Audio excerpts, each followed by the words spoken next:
Ilmu apa yang bisa mendorong kita untuk menjauhi maksiat? Ilmu apa yang bisa mendorong kita untuk berbuat taat? Nah, itulah ilmu yang dituntut. Itu ilmu yang dituntut. Seperti ilmu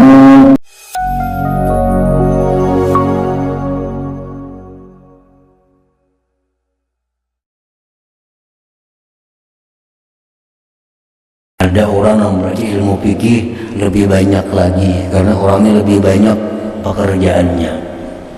Nah, orang usaha hanya dagang. Nah, ini wajib belajar ilmu fikih tentang dagang. Kayak apa dagang supaya selamat daripada riba, kayak apa dagang supaya sah, kayak apa dagang supaya halal. Nah, ini ilmu fikih yang dipelajarinya adalah masalah perdagangan. Karena usahanya ini hanya dagang. Ada lagi orang usaha dagang sekaligus petani. Nah, ilmu fikih yang dipelajarinya bertambah pulang ilmu tentang pertanian. Kayak apa petani yang bujur, berapa zakatnya yang dikeluarkan. Nah, itu ilmu tani pulang. Jadi masing-masing orang lain kewajibannya belajar ilmu fikih itu. Nah, hanya ilmu tasawuf. Tasawuf itu supaya ibadah kita ini jangan sia-sia, supaya ibadah kita diterima Allah, supaya ibadah kita ini sampai kita di akhirat enak kita melihat faidahnya, manfaatnya. Nah, jadi itu ilmu yang dulu dipelajari. Imam Ghazali berkata, wahai anakku yang tercinta, apakah hasil yang akan engkau peroleh daripada menghabiskan masa hanya belajar ilmu kalam? Ilmu kalam ini perbahasan ilmu tauhid yang dalam-dalam. Ilmu tauhid yang diperlukan untuk berdebat itu ilmu kalam. Dan ilmu khilaf, perbahasan ilmu fikih yang halus-halus. Belajar ilmu fikih mazhab Syafi'i, ilmu fikih mazhab Syafi'i Hambali, ilmu fikih mazhab Hanafi, dan ilmu tib, ilmu ketuturan atau perubatan, dan ilmu dawawin wal ash'ar, ilmu yang berkaitan dengan diwan syair Arab, dan ilmu nujum, ilmu peredaran bintang, dan ilmu arud, ilmu yang berkenaan dengan timbangan syair Arab, dan ilmu nahwi was tasrif, ilmu nahwu dan saraf, ilmu yang berkenaan dengan kaidah bahasa Arab. Selain daripada mempersia-siakan umur dengan menyalahi perintah Allah yang maha besar. Jadi ilmu-ilmu itu bukan kada boleh kita pelajari, bagus saja dipelajari, tapi nang fardu ain itu mesti bisa. Ilmu nahwu, ilmu saraf bagus saja belajar itu, tapi yang lebih dahulu ilmu tentang tadi fardu ainnya.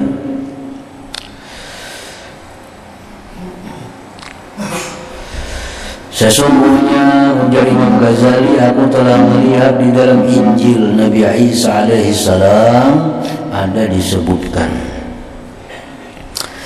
mulai seorang mayit diletakkan di atas kerandanya sampai mayit itu diletakkan di dalam kuburnya, Allah Ta'ala bertanya kepadanya 40 soalan, 40 pertanyaan.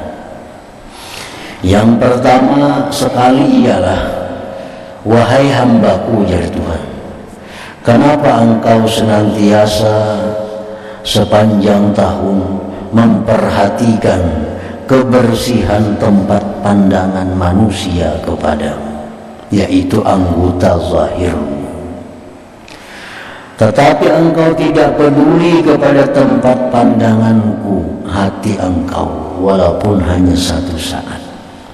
Nah, ini ilmu wajib kita pelajari tentang ilmu tasawuf yang membersihkan hati, karena hati itu adalah tempat pandangan utama daripada Allah Subhanahu wa Ta'ala. Nah, jadi jari Tuhan, kenapa engkau sepanjang tahun memperhatikan kebersihan tempat pandangan manusia kepadamu? Nah, kita rawat tubuh, kita rawat rambut, dirawat muha, dirawat tangan, takutan bener rusak, dia turang kada baik. Dan kita kada mempedulikan hati kita yang menjadi pandangan Allah Subhanahu wa ta'ala. Kayak apakah hati lagi? Nah, kita kada ada urusan, kada memperhatikan. Nang kita jaga behimat, mengeluarkan duit banyak bahkan untuk mengurus baiknya zahir, yang mana tempat pandangan manusia. Nah, itu akan ditanya oleh Allah karena di akhir dalam kubur kita. Belum sampai lagi di akhirat, Allah sudah menanyakan itu. Dari Imam Ghazali tersebut dalam Injil Nabi Isa alaihissalatu wassalam.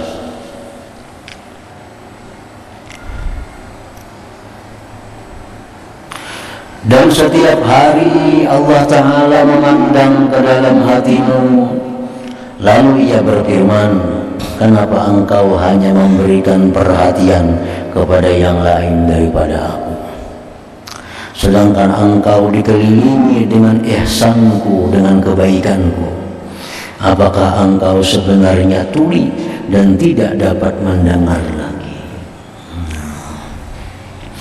Jadi artinya ilmu-ilmu yang sifatnya itu untuk kebersihan hati, seperti ikhlas misalnya. Nah, ikhlas itu hanya ada dalam hati yang bersih. Allah akan melihat kita ini, bayangkan apakah itu dinilai Tuhan dulu. Yang pertama dipandang hatinya ikhlas pada sembahyang itu. Nah, menurut ada ikhlas, ada peduli lagi Tuhan. Nah, kita baca Quran, sebelum Tuhan menilai bacaan kita, pertama dipandang Tuhan hati kita ikhlas kadang baca Quran itu. Nah, jadi artinya bahwa Allah Ta'ala itu menghendaki bahwa kita ini menjaga kebersihan tempat yang dipandang oleh Allah Subhanahu wa Ta'ala.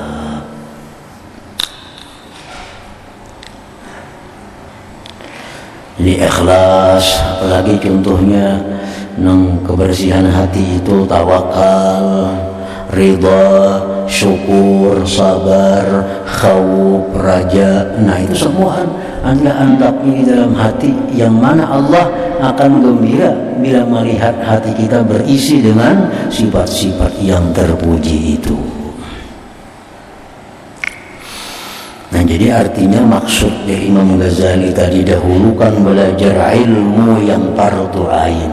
Nah, jadi belajar ilmu ikhlas itu lebih utama daripada belajar ilmu nang nahu, saraf, fikih nang jauh-jauh. Nah, apalagi ilmu belajar tentang ridha dengan Allah itu macam apa, artinya ridha lawan Tuhan. Belajar ilmu itu lebih utama daripada belajar ilmu-ilmu nang tadi, nang ilmu-ilmu nang jauh jangkauannya. Belajar ilmu mazhab nang ambat misalnya, itu ada perlu dalam arti amun ini belum kita ketahui.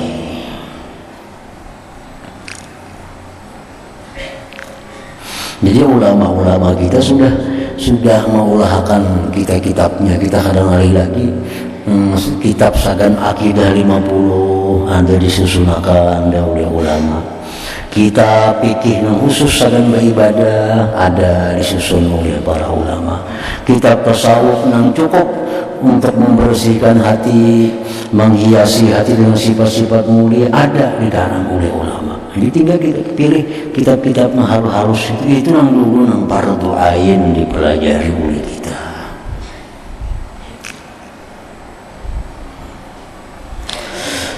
Nah, nasihat ke-8, ilmu tanpa amalan ialah gila. Wahai anakku yang tercinta, ilmu tanpa amalan ialah gila. Dan amal tanpa ilmu pula adalah sia-sia. Jadi artinya kedua-duanya itu beganding, ilmu lawan amal.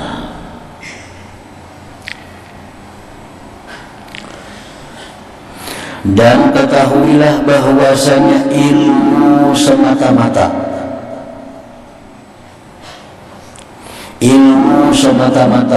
yang tidak dapat, itu bacaannya, ilmu semata-mata yang tidak dapat menjauhkan engkau daripada perbuatan maksiat dan tidak mampu mendorong engkau berbuat taat, maka ilmu itu tidak akan dapat menjauhkan engkau pada hari kiamat daripada api neraka.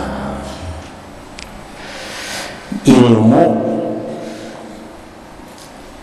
nang kada bisa menjauhkan kita dari maksiat, ilmu nang kada mendorong kita berbuat taat, maka ilmu-ilmu itu kada akan bisa menjauhkan kita daripada api neraka di hari kiamat kaina.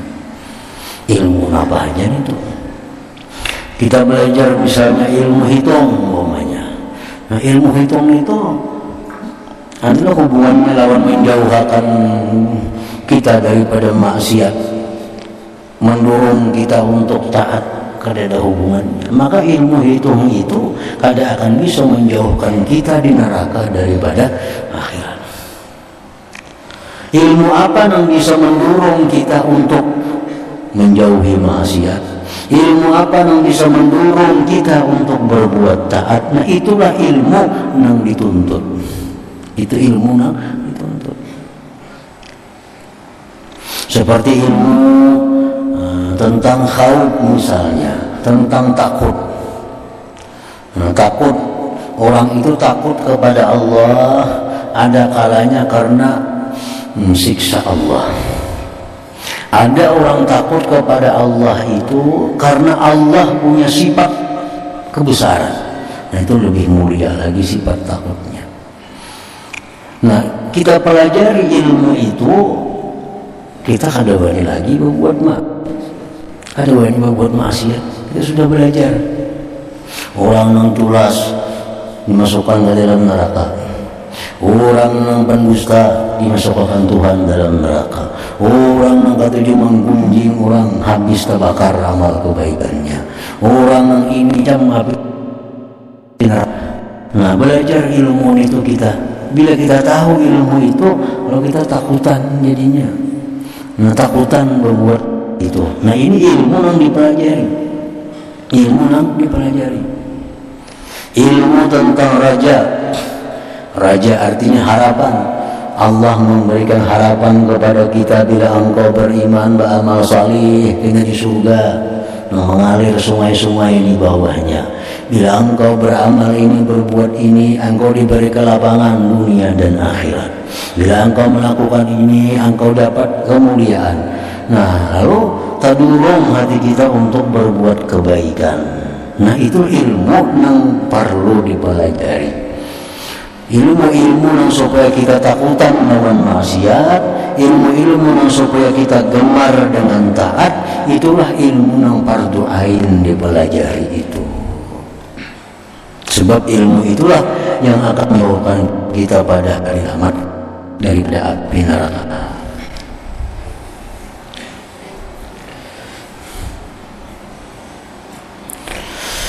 Dan apabila engkau tidak beramal dengan ilmu yang ada pada dirimu, dan engkau tidak membuat pembetulan terhadap segala kesalahan yang engkau lakukan pada masa yang lalu, kelak engkau akan berkata pada hari kiamat atau di dalam kubur nanti, Rabbana absarna wa sami'na farji'na na'mal salihah.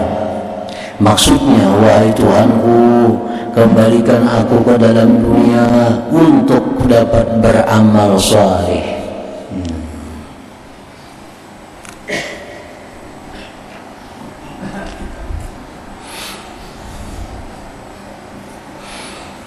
Kita berilmu, sudah tahu Nah ini haram, tahu benar sudah. Nah ini kada boleh, tahu benar. Ini disariki Tuhan, tahu benar. Masih aja menggawi, kada mau bertobat. Nah kada mau tobat. Dah tahu lagi dah tobat tu bagus. Apa ngap?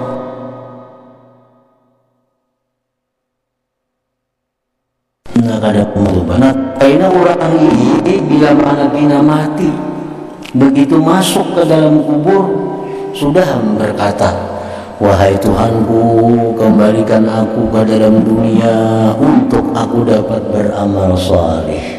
Nah, tapi sudah dalam kubur, sudah dalam kubur. Lalu dikatakan kepada engkau, wahai si bodoh, kenapa engkau hendak kembali ke sana? Kan engkau baru saja datang dari sana. Hanya masuk kubur, lalu kembali ke dunia pulang.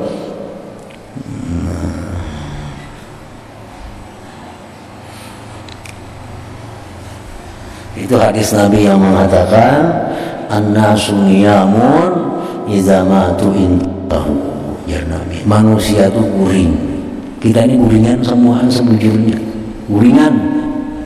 Bila sudah kena mati hanya bangun. Oh kayak ini kesakalinya. Nah sudah mati hanya bangun. Sudah mati hanya bangun. Jadi bila kita berisi ilmu, kada diamalkan ilmu kita, tetap menggawi maksiat, kada mau tobat pulang. Ini tobat itu anugerah Allah yang luar biasa lawan manusia ini. Kayak apa ya kita berbuat dosa, hari-hari berbuat dosa. Kalau hari-hari tobat Tuhan makin suka. Kita muar, hari-hari minta ampun, besok mau ulangi pulang. Kita 2-3 hari kita percaya lagi lawaninya. Macam ni tiap hari minta ampun mau ulang pulang kena. Paling kita 2-3 hari kalau kita pakai lagi sini. Namun Tuhan makin suka. Hari ini kita berbuat dosa, kita kamar yang tobat, menyesal lawan Tuhan. Besok ini mau ulang pulang dosa, tobat pulang, makin suka Tuhan. Nah, jadi ilmunya sudah ada, itu bertobat kada mau juga. Nah pas kena mati hanya keingatan di ilmu.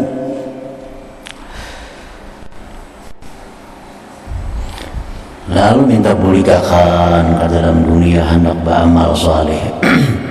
Menjadi malaikat, nampaknya hanya datang di situ. Wahai si bodoh, kenapa engkau hendak kembali ke sana? Sedangkan engkau baru saja datang dari sana.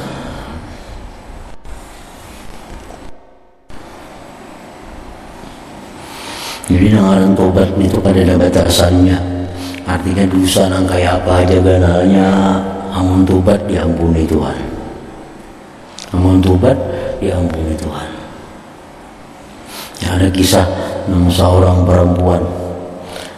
perempuan ini hamil daripada zina. Imbah hamil daripada zina, beranak. Anaknya dibunuhnya. Nah, sudah 2 kali sudah. Mana bezina, malah yang anaknya dibunuh. Lalu anak yang dibunuh tadi dibuat dalam cuka. Cukanya dijual, berdosa pulang. Nah, kayak apa lagi dosanya? Nah, jadi orang-orang menganggap bahwa itu kalau diampuni Tuhan lagi itu kebanyakan dosa, mana berzina, mana membunuh anak, menjual kayak itu pulang. Orang takutan berbarak lawannya kalau bila turun azab Allah. Lalu akhirnya dikatakan oleh Rasulullah bahwa Tuhan Maha Pengampun, Tuhan Maha Penyayang, jangankan itu dosa, lalu itu lagi bujur minta ampun diampuni oleh Allah Ta'ala, diampuni. Nah makanya kita kada kalau mancap orang tuh terus, kada boleh kita mancap orang tua itu mancap orang tuh penjahat kalau so mati nya kada beriman, nah iya lagi itu penjahat. Kita masih belum tahu matinya beriman atau kada, barangkali terhadap Allah siapa tahu inya nang kekasih Allah kita nang jadi penjahat. Nah, kada boleh kita mencap orang sejahat jahatnya manusia itu, kada boleh kita mengatakan itu penjahat. Kada boleh penjahat, kecuali kita tahu nya mati karena dalam penjahat situ. Nah, ada tobat tadi. Nah, yang kedua lagi, kita kada putus asa, merasa banyak dosa, merasa banyak kesalahan, kada perlu putus asa. Tobat ya lawan Tuhan, diberi Tuhan hadiah, dosa diampuni Tuhan, diberi Tuhan hadiah. Nah, jadi itulah pelajaran kita, ilmu nang macam itu nang perlu nang dituntut terlebih dahulu. Nasihat ke-9, tinggikan himmahmu dan lawanlah nafsumu dan buatlah bekalan akhirat.